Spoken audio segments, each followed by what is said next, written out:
Joining us on the How Did You podcast today is Baker, an amateur strongman podcast host and Twitch partner who's incredibly talented and posting the same videos on Twitter and TikTok within so-called Wigan's Strongest Baby and more. How are you doing today, Baker? I'm okay, thank you. Not too bad at all. You? I'm not doing too bad at all. Obviously, as people can see, there's a bit of a difference between you and I. You're clearly a lot stronger and a lot crazier. How did this come around? Was this something that you always planned to do? Were you watching like World's Strongest Man when you grew up, or was it something that you just happened sporadically? Well, first off, thanks for the introduction. That was cool. I suppose it didn't really come around. It was never anything I was interested in for most of my life. It was never. In fact, I think you'll find that if you went back to like an 18, 19-year-old me, I was a different person. Like when I looked at gym, when I looked at people that worked out, when I looked at that whole kind of that whole that whole lifestyle, I found it really cringe. I was like, oh god, gym, like yeah, you're a knobhead if you go to the gym, and that genuinely that's what I thought. Like I honestly thought like, yeah, you're just a bit of a dick if you go gym. You think you're really cool, blah blah blah. And at the time, I mean, I had my first son when I was 18. So obviously I had my first son young, and I was working full time from that age, and I had my second son when I was 20. But so during those years, I suppose along with my working full time, I just tended to put on like a lot of like baby weight. Does that make sense? As in this, like my partner's blessed with the idea that she can eat what she wants, but she won't put weight on. So during her comfort eating stages, I was eating too, but I was really piling on the pounds. And when I got to about 22 years old, just turning 23 years old, I basically just got into the gym to do some cardio because I wanted to lose weight. I was a heavy lad, I was a big lad. Luckily, I've always had a big frame. I'm big boned, I've got a big offset. So, naturally standing, my body holds weight well. But back then, I think I was like 23 stone, and it was all fat. There was no muscle to me at all. And I started hitting the gym mornings. So I used to go like 6 a.m. I'd wrap my torso in cling film, and I'd just do incline cardio. So I'd get on a treadmill and I'd walk uphill for like 45 minutes to an hour every morning. Fasted, so I wouldn't eat nothing or drink anything. I started to lose a lot of weight. I think I lost like 3 stone. I mean, probably an unhealthy amount of weight that I lost. I think I lost like 3.5 stone, 3 stone in about 6 weeks, 7 weeks. So it's stupid really what I did. But I suppose this is how it leads me on to the whole strength thing. So obviously being in that gym atmosphere and so on, I still wasn't interested in weights. I was going there for cardio, but I still didn't care for weights or care for anything else. But my younger brother, he's 2 years younger than me, he was in great shape. And I suppose the one day he said to me, why don't you come and just do some weights? And so I did. Obviously, I had a gym membership anyway, just for the cardio. So I thought it's not going to cost me anything, and it is what it is. I'll just go and do a stupid, weight session. And then I think my first day we did chest. So my first ever weight session in the gym, we did chest. It was a chest day, and we were just like testing kind of how strong I was. And I think I bench pressed like 120 kilo on my first ever day. And then he was like, my brother was like, bro, like, do you know how strong you are? And I was like, no, obviously I couldn't conceptualize what strength was. I mean, I didn't have a concept to relay that to. So I just thought, okay, whatever you say. But obviously that kind of just put like this seed in my head of, well, maybe I should do more and more and more. And then from there, I just fell in love with the idea of strength. So like for a lot of people work out for different goals. You know what I mean? Like a lot of people work out to look a certain way, to feel a certain way. A lot of people do it for physique or for health. I can guarantee, like, I promise you 1,000%, the only reason I train is for strength, and that's it.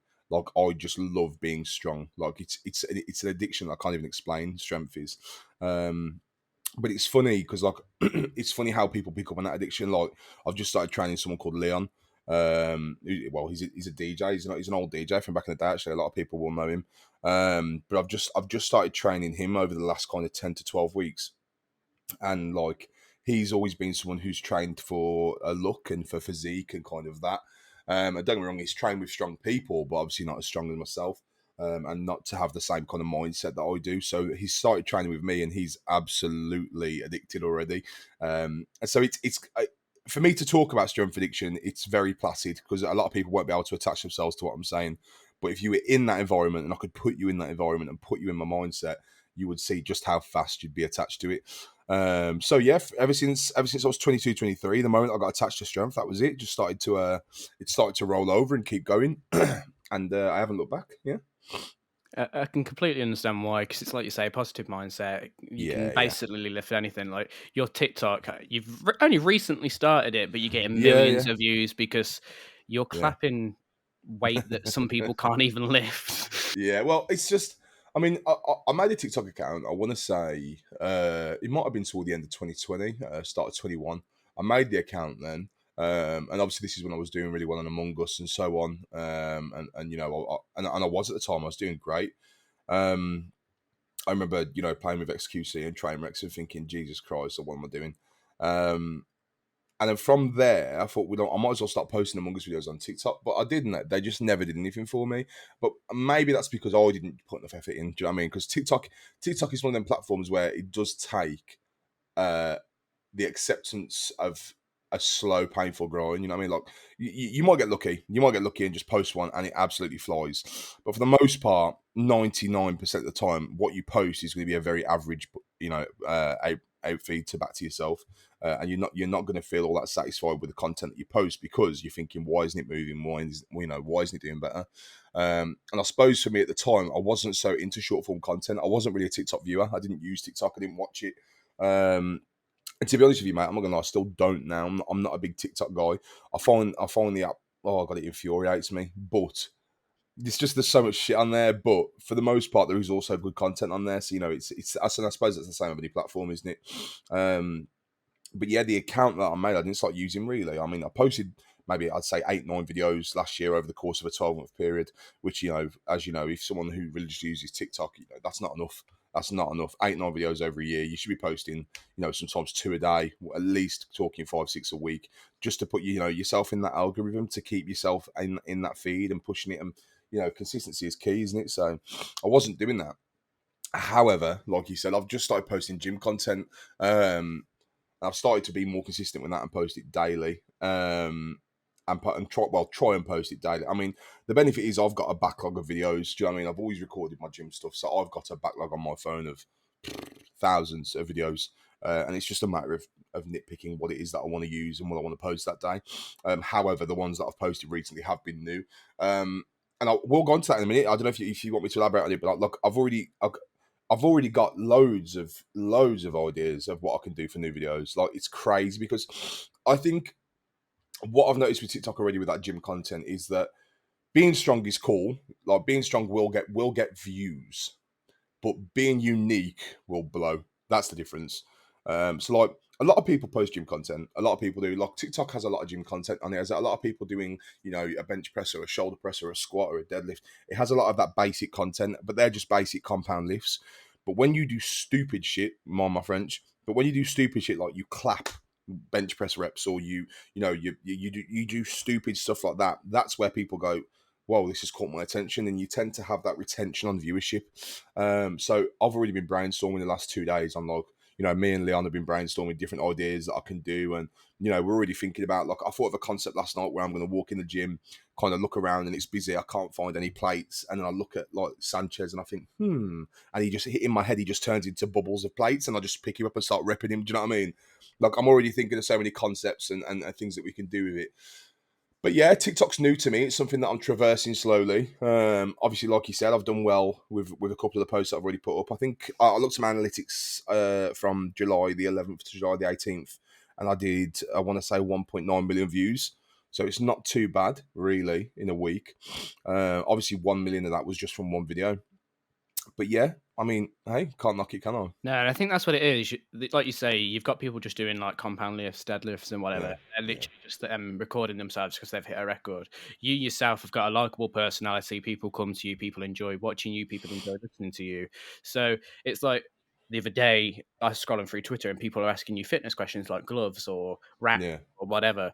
But what is it like, say, when you go to a competition day when you're pulling lorries? Would you yeah. ever put that on your TikTok? Is that something you might do? It's definitely something I need to post more of. I mean, like, you know, on my phone now, I've got videos of like stone lifts and farmers holds and different things. You know, deadlift trees and I mean, all these things sound you know, you might not even know what they are, but they're all different strongman events and lifts. I mean, I've got axle medleys and overhead medleys, and they're all things that I haven't posted. And maybe that's more of an ego thing on my part, which I should probably let go. And I suppose it's because they were earlier events that, you know what I mean? They're things that I did, you know, pre-COVID. Mm. I mean, and obviously COVID put like a massive burner on like training for me, on competitions for me, because I suppose the negative to the amateur part of what it is that I do is that when it comes to gyms locking down, I don't have anything to do. Do you know what I mean? So a lot of these strongmen that are doing this as a living, what people need to understand is to be a real dedicated competitive strongman, you need to dedicate your life to it.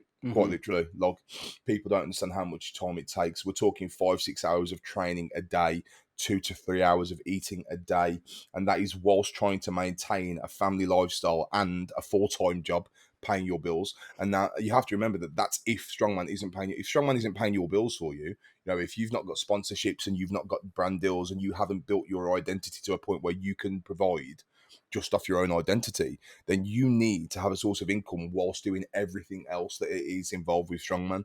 So it's a really, really difficult field to navigate because, like, to look at it from an amateur point of view, like I like to go into regionals and close comps and anything that's based around or near me, and I'll even travel, like you said, Wigan. And you know, I'm from Birmingham. Sorry, but even then, like that pre-COVID, they seem to be everywhere, and now they're nowhere. They're Mhm. literally nowhere. So there was a website called Clean and Pressed, which was a website that detailed all strongman competitions in the UK, detailed them date by date with weight classes, entry fees, you name it, etc., etc. And then it even gave you all the events, so you know it was perfect really because you could look at the events, look at the date, know how far out you were, know what you need to do to prep, and then just take yourself there. Well, the website's been deleted; it's gone. Something to do with some copyright issues or you name it. I don't know what it was in general, but the website's been taken down. So now it's just like that website was one of the main ones that strength people use. Do you know what I mean? So now you're kind of like fighting to find comps. You're like, where's the next one? Do we even know? You know, and the problem is that when it's a local comp, it doesn't really get coverage. People will just Mhm. post a couple of things on Facebook, and there we go. Whoever turns up, turns up. Might be four guys with a beer belly. Who knows? Do you know what I mean? But that is it. So yeah, it's quite annoying, really. But in terms of TikToking, it's definitely something I want to do. Like, I mean, my intent is to spend the rest of this year just getting stronger and stronger. That's my plan. I mean, right now, 100%, I am the strongest I've ever been, without a doubt. My pressing power is beyond what I've ever had it at. My pulling power is beyond what I've ever had it at. And just my overall core, like output, my explosiveness is beyond where it's ever been. So I know for a fact at the moment I am the strongest I've ever been, but I don't want to touch comps for the rest of this year. I mean, I could have gone to one in August. I definitely could have done one in August. You've got Midlands. You've got Midlands entries in August, which is obviously Central Midlands, and you've also got Britain's entries in. I want to say August as well. Maybe just after Midlands. I can't remember. All Midlands is no. Sorry, it's a lie. It's Britain's qualifiers, and Midlands. So both of them are, you know, I could have looked at doing and I could have put my name for, but I'm at a point where I'm thinking I'm just going to ride out the rest of this year because I haven't done any comps this year as of yet. I'm gonna ride out the rest of this year, keep firing my strength up, and then next year I'm gonna just go for it. I'm gonna put my name in every single comp that I can, and if it works and it pays off, it pays off. I think the best way to look at it. Sorry, I know I'm really going broader on this question than what it is. It just TikTok, but with strongman for me, I'm at a point now where I mean, a male's peak strength for a man is between anything from 27, 28 to 33 years old. So you will never get stronger than you are in that period of that 5-6 year stretch. Um, it's when the male testosterone is most efficient. It's when your body's most efficient. It's when the male strength just basically peaks. And for that 5 year period, you will find you are the strongest that you can be. After that, you will slowly begin to deteriorate in terms of strength. So I'm 27. So I'm just starting to hit that peak. So I'm just starting to get there. Now, obviously, for me now, I need to work out whether this is something that I want to apply myself to for life. Like I said, it's a huge commitment, strongman is, and obviously I work full time alongside strongman. So, you know, I work 40 plus 45, 50 hours a week. Don't get me wrong, I earn good money doing it, but ultimately, is it a passion? No, my work is not a passion. It's just something that pays my salary and my wages, and looks after my bills. Really, Mhm. what for me is, you know, is strength. Um, so it is something that if I'm going to do it, I'm going to give it my all next year. So that's how I'm looking at it. So that's why I'm going to let the rest of this year just ride out, no problem. I want to make sure I'm as strong and as in the most the most beneficial position that I can be going into early next year, and then I'm just going to push it and give it everything, fifth gear all the way. And if I start coming out of these competitions, first, sooner or later, mate, that TikTok and those socials and everything else around branding is just going to start to blow bigger, and that's my opportunity to start making a living through this as opposed to through a salary. And then if that happens, I can begin to apply myself and actually put the time in. And who knows, you might see me as Britain's strongest man in 2-3 years. Who knows? Who knows? It's always fate. And I'm intrigued. What can you lift? Like, what are your personal records? What are we talking? Squat, bench, dead? Anything, because I honestly have no clue, but I'm Okay, intrigued. so my bench press is 270 kilo currently, which is pretty big. Yeah, I suppose, like, you know what it is, especially for people that might be listening that don't do gym or don't know, like, about lifts. Like a lot, like it's similar. Like when I talk to my missus, I mean, look at this. She's got into gym quite a lot recently, so she's starting to have a better concept of what it is that I lift, and she's like, "Wow, I understand that." But if you go back to a year ago, 2 years ago, and I'd tell her like, "Bab, I did this today," she'd be like, "Yay!" She wouldn't, no idea what that means. So, like, I suppose for concept, like 270 kilo is like the average. Okay, the average gym goer, the club. Every man wants to bench 100 kilo. So everyone wants to be able to bench 2 plates 100 kilo. That's the holy grail. That's the golden land. Yes, I've done it. I mean, I warm up on that. So that's my warm up. I walk in the gym. I'll do that for 50 reps, no problem, just to get the blood into my chest, and then I'll start seriously doing heavier and higher weights. 270. It's over a quarter of a ton. I suppose the best way I can put it into context is, let's say, what's the average weight of a washing machine? About 48 kilos. So we're talking nearly 6 washing machines over my head, over my chest, and just pressing them. That's the best way I can put it. There's a lot of weight. It's so difficult to put the concept of what the weight is, and for someone to understand what it is that you're pressing. So yeah, that's my bench. My squat, last measured squat, was 280 kilo. But I haven't squatted for about 3 months, so I really need to get back to squatting. That was only because I had a lower back injury. You saw, for those of you that might have known, I did put it out on Twitter when I did it. So I basically just completely destroyed my lower back. I don't know how. It was a bit freaky, actually. I was just doing my normal stuff in the gym, and as I moved up, my lower back just tended to move. It almost slipped out. So I've kind of avoided anything that was heavy pull base from the ground or that put high pressure on my lower back as I squatted. However, I am back to rack pulling at the moment, which is near enough a deadlift. It's just not too far off. And my deadlift PB was 345 kilo. So I've got a big total, I suppose. Yeah, it is a big total, but I want to aim for 1,000 kilo total. So I want to get there. That's the plan. So that is my plan going into early next year, is to be at a point where I want to be squatting about 320. I want to be deadlifting 360, really. That's where I want to be. Maybe even 380. And then I want to get my bench to about 300. That's the plan. If I could do that, I'm just about touching that 1,000 kilo total. So yeah, I've got some pretty big lifts, I suppose. Yeah, just a little bit. I've what you were saying there, I've just Googled it, and it was, you've lifted 1 1/10 times as heavy as a pig. There you go. That's not bad. Big old pig. But honestly, that's insane. And throughout all of this, like you say, you have such an incredible diet which you have to stick to, and you have to work and do lots of different stuff. But if you had to explain your diet to people, because I've always found it fascinating what people eat Yeah. whilst they're strong lifting, what is your day-to-day diet, for example? So I suppose I won't take any credit for diet, because the benefit of what I do is my diet is what I want, I eat.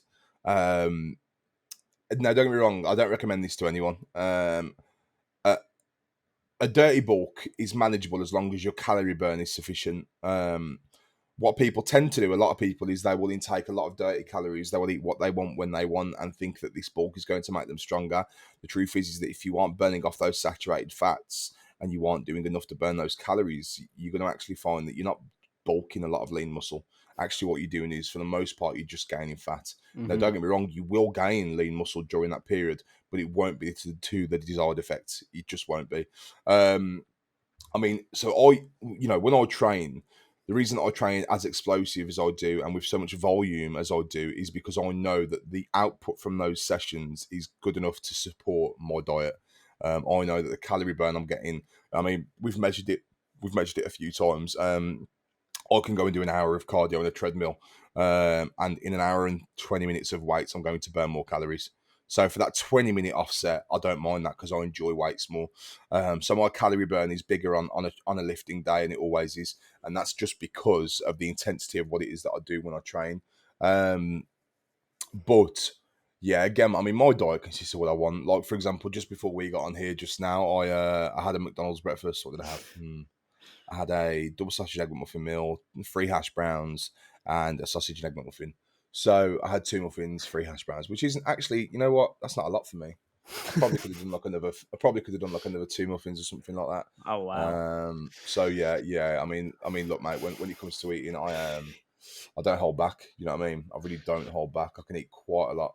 I mean, people ask me like, I suppose the benefit to it is, I've actually got my body to a point where I don't. People think that like, do you eat 3, 4 huge meals a day? I actually don't.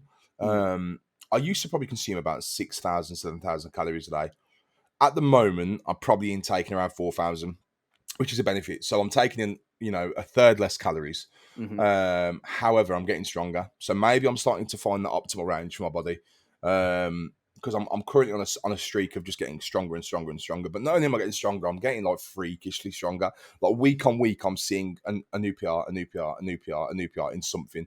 So I know that what I'm doing right now is working. But what's happened is instead of doing 3 meals a day that are, decent size or eating later in the evening, I'm just kind of eating 1 to 2 big meals. That's it, and I don't go beyond that. So, like, obviously, I've had a decent breakfast this morning, and then I think after we're done today, I'm probably gonna go out for some lunch, maybe 1, 2 p.m.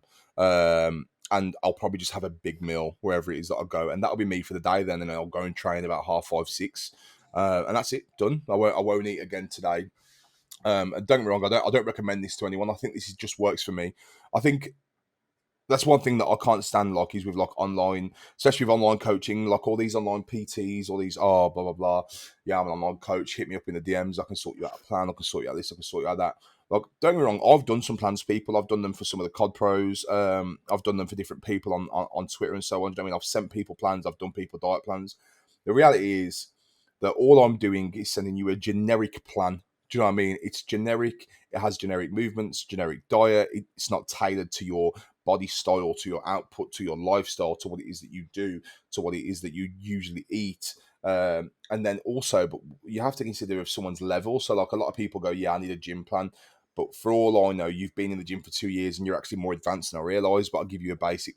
So I just think online coaching sucks. I do, in a sense of like, you can't really tailor it and put it, finely tuned into someone. And I suppose that's what, like, I mean, like I mentioned earlier, training with Leon is, he's like a little experiment for me, who I'm building on, and I'm turning him into a freak, and that's the plan. So I mean, and he's getting strong very fast. So, when I'm with someone, I really know how to do it. But one thing I wouldn't do, and it's like I said, the online coaching part and taking all this detail from different people online. People need to realize, like, with with gym, with lifestyles, with everything, everyone is so different. Like your body, your gut, your diet, your training, everything reacts differently to what it is that you do, to what it is that you consume, and to how your gut biome works, and you name it. Like, there is so much to it, as opposed to, oh, let me just buy this plan for $9.99 and I'm going to blow up. It's not going to happen. Do you know what I mean? It might work for the 1 in 100 of that people that buy it, but the other 99 are going to need specifications that match them. So yeah. It's quite crazy, like you say, how in depth things are. But with all of this stuff happening all at once, you are also streaming on Twitch, like you say, Yeah. and you have your own podcast. How did your kind of podcast come around? Was there a reason behind it, or did you just, I guess, sit down, have a Yeah. chat with friends on stream, and it developed into what it is? Early on, when I say early on, Black Ops 4, I bought my PC, got my Elgato and so on. And I just started streaming a bit of Black Ops 4 scrims and silliness. I mean, at the time, I played like very, very, very, very basic level COD. I'm definitely not. Sorry, I'm definitely not. Any of these AMs that are good and cracked and twisted. I'm just someone that did it for a bit of fun. Naturally, I'm a competitive person. Do you know what I mean? Which is why I do what I do as it is. But ultimately, I am a realist in the sense of, if I'm shit, I'll just tell you I'm shit, even though I'm competitive. So I am a competitive person, and I enjoyed doing am level card and playing around with that. So through Black Ops 4, I started to stream a bit of that and to push that out, and it did okay. It did okay for me. It gave me kind of this kickstart to the channel. And then toward Modern Warfare release, the first LAN, which was London, obviously, in 2020, February, just before COVID put us all on the back burner.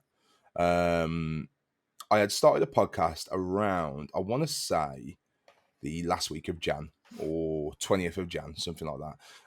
I was even still undecided on the name, but with my surname being Baker and blah, blah, blah, I just had this concept of the bakery and I started that. And the reason that I did it was because me and a few of the guys that at the time that I was playing COD with, I think it was Bruce and a couple others, we were just talking, and I said, you know what? There's a serious niche in this kind of output of media when it comes to COD. Is that the amateur scene has no coverage, it has no life, and there's probably unique stories to each am who have made certain sacrifices and so on, and have had lifestyle changes that aren't told and no one knows about them.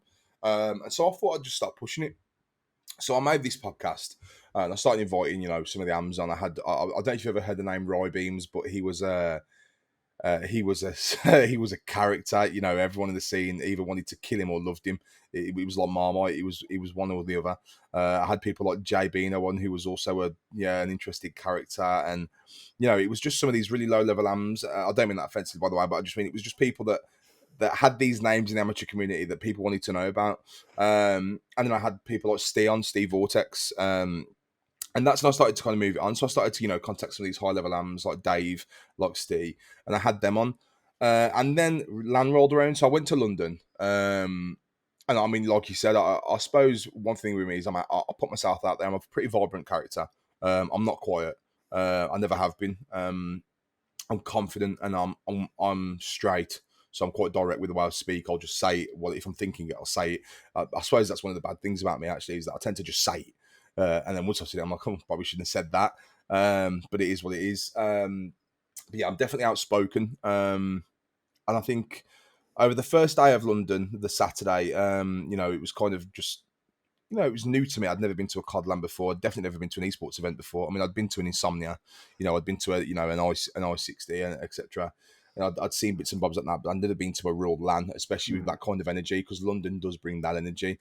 And it just fed right in for me. So the moment I had a beer in me, it was all plain sailing. I don't know if you ever saw the clip, but there was that clip of me rubbing my nipples behind Nameless on the desk that Sheen tweeted. And that from there just kind of started doing numbers for me on Twitter, obviously. So that was kind of the first initial part of that weekend where like people got a bit of a taste of me. And then on the Sunday, Hex, I went and met Hex, asked for a picture and so on. But I guess he just kind of liked my energy. So I was sitting kind of on the right-hand side toward the front, and he came and sat with us. So he came and sat literally directly in front of me, turned around and was just talking to me. And we got talking, and he asked me about, I'm a big guy, what do I do? I told him, obviously, like I pull trucks and shit. And Hex's response was, shut the fuck up. That's literally what he said. He said to me, shut the fuck up. I was like, I'm serious, man. And he's like, no way. And I was like, bro, I've got a video on my Twitter. Obviously, I said on my Twitter because I knew he'd go and look. So he went and looked at my Twitter and then went, what the fuck? And he followed me. So we got talking from there, and we pretty much spent the rest of that evening like just chilling, just drinking. There was videos of Hex doing chug. I was in his vlog and so on. And so from there, like that's where like I thought, you know what, I can mix with these people because I think that's what a lot of people like him need. Hector just needs people that are out there. Do you know what I mean? Like it doesn't matter if you shoot your shot, if you miss, who cares? I never understand these concepts like people won't ask or won't do something. Like who cares if you get told no? I've never understood this concept of I can't because what if it doesn't happen? Then it didn't happen. You're in the same boat that you're in right now without asking. Who cares? Like I don't mind asking 500 people if just one says yes, because at least one said yes. So I've got something. There's an output. Do you know what I mean? There is an output as opposed to having absolutely nothing. There is now an output, and it's just that one. Doesn't matter. So that's something that I've always like tried to push you, the idea that just ask. Just push it. Just what are you going to lose? What is the worst? You're going to get told no. How many times in your life have you been told no? Thousands. Do you know how many times my mum's told me no? Am I still here? Am I still breathing? Am I still okay? Yeah. Do you know what I mean? So, got back from the event. Obviously, Twitter had kind of done well for me over the weekend with lots of stupid clips and videos, and with Hex and being followed by Hex and so on. And I mean, I sat with like Madcap for a little while, spoke to Dylan, I spoke to Damon for a little while, Karma, like, it was cool for me. And I think one thing I've always been good at is networking. I'm pretty good at just putting myself out there and just, hi, blah, blah, blah. Yeah.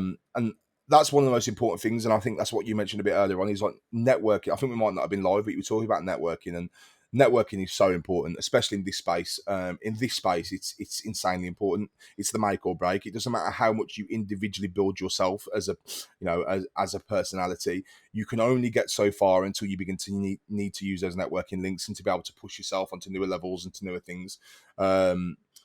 So yeah, I got home from London and then I DM'd Hex and was just like, look, man, shooting my shot. I'd love to have you on my podcast. It's really basic. It's really small. But you know what? Nothing to lose. And he said, yeah. And I was like, fucking hell, there we go. So I had Hex on, and then the rest is history. It went from Hex to like, we had Hex, Claystar, Hex, Claystar, JCap, Slasher, Enable. We've had Formal. We've had Trey. We've had all of the London boys pretty much. We had Scraps and Muskin. We had Shawnee. We had we had Envoy. We had pretty much everyone, mate. I'm like, my brain's going a bit fuzzled now, but basically, I suppose the best way I could put it is we had everyone except for Crim6 and Scump. So pretty much the rest were ticked off. I mean, we even had people, like Skylar, who was like the guy that made Control. Obviously, he's on Forbes 30 under 30. He's a very successful guy, man. But we had Skylar on. We spoke about Control. I've had Martin Boyd on, who's a professional footballer. So I suppose, like, really, it's just that small networking part again. It's funny how it can develop to different things. So yeah, that's how the podcast kind of came around. And I suppose really it was just a bit of a fairy tale story with the whole Hector thing and how it took off for me. Do you know what I mean? Mm-hmm. And then I think you mentioned streaming as well, didn't you? Like, how do I balance streaming? Yeah. That was difficult. Like 2020 was rough. Obviously, when COVID kicked in, I was still working. So I was still working full time. I wasn't working from home. I was at work, and I was night working too. So I was a night trader for Morrison's. So I was working nights. I was a manager. I was managing their team. But I wouldn't finish work till 8 a.m. So I'd start at like 8, 9 in the evening, get home at like 8, 9 in the morning. And then, knowing that I had a family to see, well, sadly, I suppose the reality of that is my sons would be going to school by the time I got home, which was, was never good. But I'd have this free time where I could either go and sleep or I could do something. So I'd just hit go live and play Among Us. And those mornings I don't know how it happened, but I just kind of blew out of nowhere.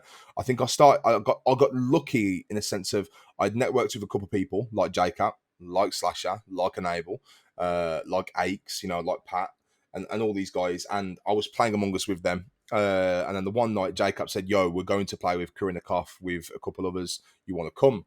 I said, obviously, yes. Like, I'm not going to say no, am I? So we jumped in this Discord, and then before I know it, I'm playing with FaZe Banks, Kurina, fucking she courage JD, nade shot. I'm like, holy shit. So that started to take off for me ridiculously, but that was such an unhealthy phase. Like, I know it was good for me, but people don't realize, like, I was getting in streaming for like 6 hours, like streaming to like 1, 2, 3 p.m, going upstairs, getting like 3.5 hours sleep, waking up absolutely destroyed, going and doing another 12-hour night shift, coming home and rinse and repeating. So when you say how did I balance it, I suppose I didn't. I just survived it. Do you know what I mean? I didn't balance anything. There was no balance to it. It was more of just surviving it. My biggest regret from that is I didn't push it harder. I wish I did. I know it sounds dumb. I'm talking about surviving it, but I wish I pushed it even harder.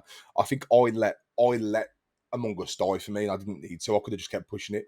And I suppose obviously, like, I mean, as of more recent times, I don't stream as much. I definitely don't stream as much as I did. It's not something that I push as hard as I do, but I suppose that's because my passion is focused on strength at the minute. So I've been thinking about the idea, well, I suppose I can mention it on here as well, is as opposed to just, putting my focus into this and only this, why don't I start to do more streams around the gym? I could easily live stream in the gym, stream a gym day, stream a bench day, stream a back day, and, two birds, one stone. So I think that's something I'm going to start doing. It's crazy, like you say, because you've got to kind of adapt or die. And if you don't stay kind of changing your content and making sure Yeah, that you are at the top of Twitch, yeah, you will just fade away. And with doing that, you started streaming slots, and you've had some yeah, pretty insane wins. yeah, How does it feel to have those kind of wins and that kind of community come to join you? Because you've had lots yeah, of different people watch you. How does that yeah. feel? Early on, when I first started like hitting streams, you know, you number watch quite heavily. Like that was massive for me. Like I had to get myself out of this concept of number watching because uh, it's quality over quantity. Naturally, that's what it Mhm. always should be. So you will bring in the viewership that you deserve. That's how I look at it. And so if you try hard enough, if you're consistent, if your output is better than the rest, if you are more unique and you are doing something different to other people, you will get what it is that you're looking for sooner or later. It might not be instantaneous, but it will come. It will come. And I suppose for me, with streaming, especially like early on, I was so number focused that I didn't really appreciate, the viewership or the people. I more just looked at the overall number and said that needs to change. Whereas going deeper into Among Us and then deeper into like, like you mentioned, slots, it was more just an appreciation of the people, and this reality of accepting the fact that I might have 300 people that are just happy right now, sitting, spending their time watching me. They could be doing many other things. They could be applying themselves to many other things, but they're just enjoying this moment with me. I think that's a reality a lot of people don't get, but I suppose it took me a while to get it too. So if you are a streamer out there, just make sure you remember that this is literal human time. Like I know that sadly, we only conceptualize our own time and we only look at our own time, and we're quite selfish in that aspect. And as we should be, we're all human. But you have to remember that these people are literally sat there dedicating their personal time to you. They are there watching you and enjoying that moment with you. So you should always be trying to be more more attached to that and more aware of it. For slots, for me, slots was quite a weird period because obviously I'd originally started streaming slots using my own income. Well, and now for those of you that know, I think I mentioned it a few times. I had a serious gambling addiction, so I got addicted to gambling in, I want to say, January, February 21. I was playing online slots on my phone, and it just got out of control, like out of control. It's one thing I don't agree with, actually, is the ease of access to slots. I don't think you should be able to access betting sites on your phone.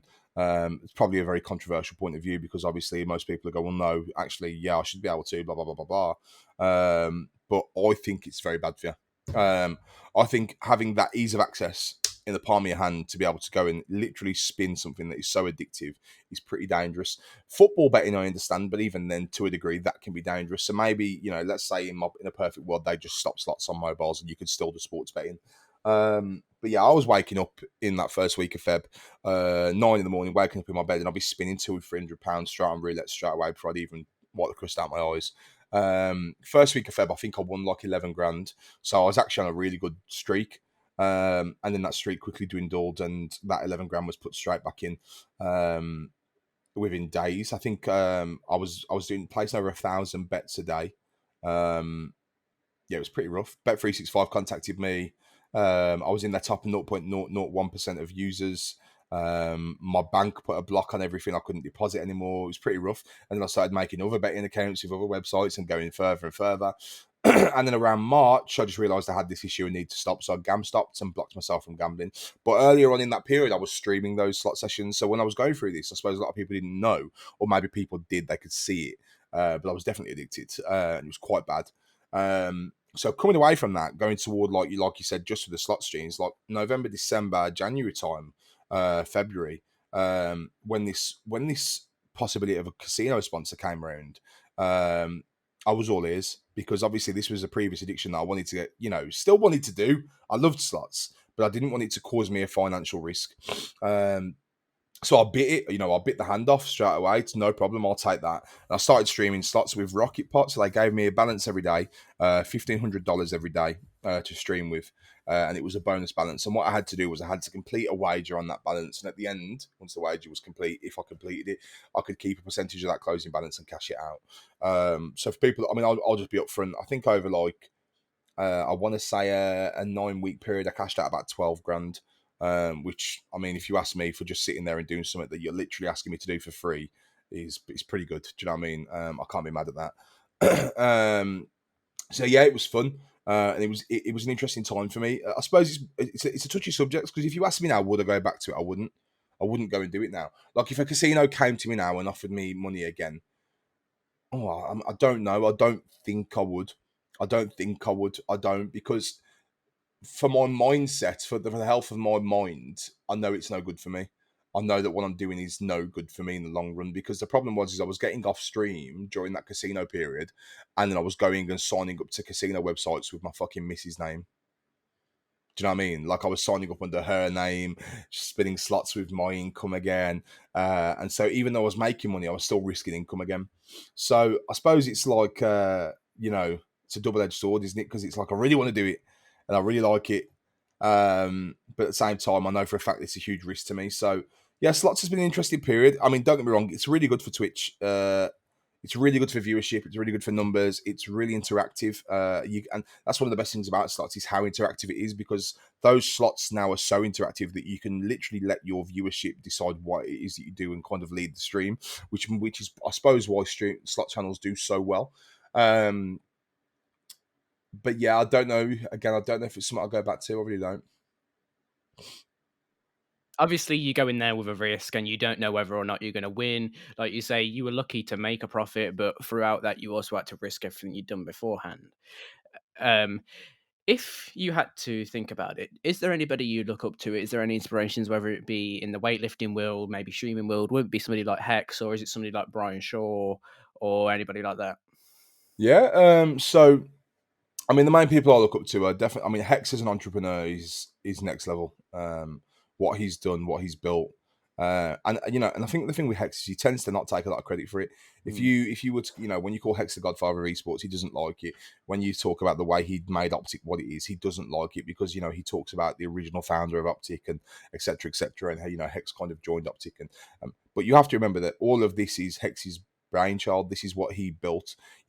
Optic wouldn't be what it is unless Hector joined Optic. It's as simple as that. Optic wouldn't be what it is. Optic would, in my opinion, no offense, but it would just be another Saw, or it would just be another one of these Obeys and these clans that were, big during Modern Warfare 2 sniping era, and then they just kind of went to sleep, and now they're just a Twitter page. Optic would have just been one of those, but it isn't, and it isn't because of what he did with it. Hex's entrepreneurship and just what he is, what he does, is so inspiring. I mean, the guy is a genius. I mean, Pine Park it's so smart. There's so many depths to how smart that is, and so many layers to just how smart that what it is that he's done there. And then, I mean, I suppose outside of that world, one of my biggest inspirations is probably Luke Stoltman, Tom Stoltman, the brothers. So Tom and Luke, they're just fucking brilliant, man. Like, they're so likable.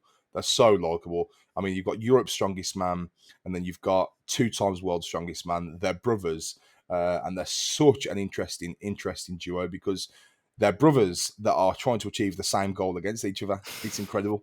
It's incredible. And yet, even though they're trying to achieve, and take this goal away from each other, they're so supportive of one another. Do you know what I mean? And it's such an incredible thing to watch. But not only that, like, obviously Tom Stoltman is world's strongest man 2 years in a row, and he's got autism. So, it's such a good thing of awareness for that. And he's so inspiring. Tommy is just incredible, and Luke is such a likable, honest, big-hearted guy, and I can relate with them both so well. They both really inspire me. And then I'm trying to think outside of that who inspires me. Maybe like spiritually. Don't really know who. There's so many people that I kind of watch and relate to. But at the same time, there's a lot that I watch and only relate on certain things, and then everything else they say I think is just jargon. So, yeah, I suppose I'd just say they're my main inspirations. Is just Hex in terms of, definitely as an entrepreneur and a businessman and in this space, and then otherwise outside of that, and in the strength world, definitely Tom and Luke. They're just incredible. They are incredible people. Yeah, I can completely understand that, because, like you say, Tom and Luke, one of them back to back, one of them Europe. They must be having such a conflict between the two of them, because, like you say, both going for the same goal. Hopefully, we'll see you as World's Strongest Man soon. But that's a dream, that is, mate. That's the dream. You never know. If you kind of had to suggest a location for Call of Duty Championship to go, where would it be? Oh, mate, let's be honest, London. It has to be. It has to be. Has to be. I mean, look, I'm an honest man. I've been outspoken about it on Twitter. I've been outspoken about it on streams previously. Call of Duty, to me, is dying a very fast death. if you look at what COD is and the years that it's took to build it to this incredible point, it's very quickly taken a sudden decline. You know, I suppose it's almost like a life. You know, you could grow to be 20 years old and a new life gets taken away and it ends instantly. It's almost like what's happening with COD. I know it's probably probably not the best analogy to draw to, but it's almost what is happening with this game. Is it's something that I enjoyed for so many years and invested so many hours into, and so many other people did. You know, something that brought so much enjoyment, so much fun, times with friends, doing, you know, just fun shit on this game. I mean, you know, the times of Black Ops 2, Modern Warfare 2, multiplayers, all these times, Black Ops 1, World at War, like COD 4, everything about COD was so good and it was so addictive. Wow. And the game is quickly becoming, I don't even know. Wow, it's awful. God, it's bad. I mean, don't get me wrong, Warzone was fun when Verdansk first came out. When Warzone was new, it was incredible. Warzone was so good, man. I thought, wow, and I was actually enjoying it again, like I used to enjoy COD back in the day. And then Warzone quickly got, you know, everything got nerfed or touched or changed, and in some way the metas got worse and worse, and slowly but surely they killed their own game yet again. It's such a shame. I mean, Caldera is the biggest shitfest I've ever seen. I actually don't know how people get on and treat that as an income source. Fair play to them. I actually respect it, because to be able to sit there and grind that for 7, 8, 9 hours a day is, wow. You've got some mental strength. But I suppose the secondary to COD is COD has a very good community. Well, I say very good. There is definitely some parts that aren't, but for the most part, COD has a very good community. And especially UK lands. UK lands just have this vibe. Do you know what I mean? They have this sense of just pure enjoyment of, you know, one equal reason for being there, which is to just get pissed and have fun. And yeah, like, you know, like we saw in 2020, like we saw the year before, or was it 2018? I can't remember. But yeah, you know, COD lands in the UK just do it differently. They are just different, and they are just better. So champs in London, yeah, for me, it has to happen. It has to happen. It'll be a shame if it doesn't. It'll be a loss if it doesn't. Definitely. If they don't pick London, I'd love to see their argument as to why they'd pick anywhere else, because there is no good reasoning as to why you just wouldn't say, yeah, it's London and that's the bottom line, because we all know the output that London would give. And like I said, man, I mean, listen, I'll 100% be the man leading that crowd without doubt.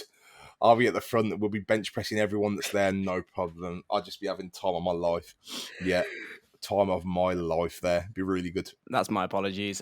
Like you say, there is no actual reason for them to kind of put it away now. There is COVID is opening back up. There is freezers. Even like people that are in the league are saying that they want it to be here. The casters want it. Who doesn't want it? I think probably only like a few people that head the league up, but they know it's going to be a good decision. But if we were to sum this podcast up, because we've been going for 47 minutes now, which is absolutely flown by, if you had to give one bit of advice to someone, whether it be weightlifting advice or just life advice as it is, what would it be?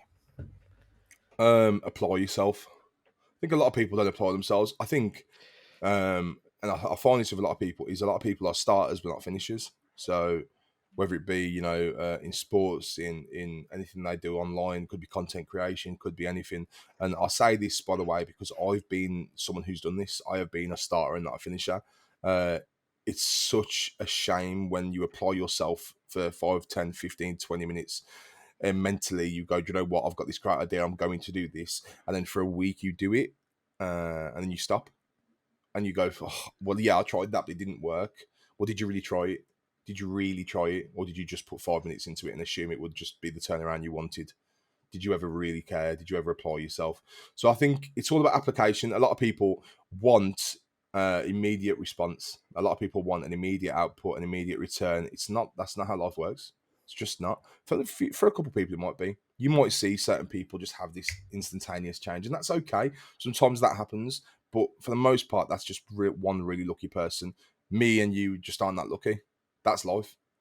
Ultimately, it's about output. It's about how you apply yourself. So 100%, I think that's the best advice I can give and that's to anything, is if you're going to do something, do it wholeheartedly.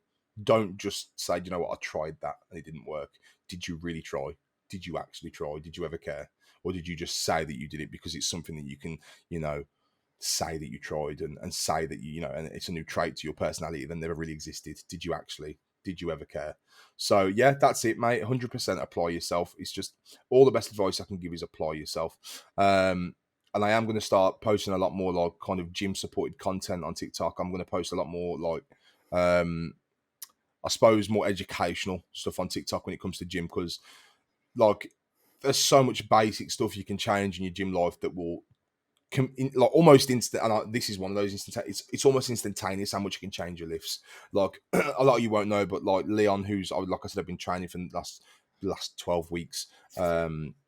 Leon has seen huge advances in a 12-week period. Leon has seen PR gains that most people see in a year.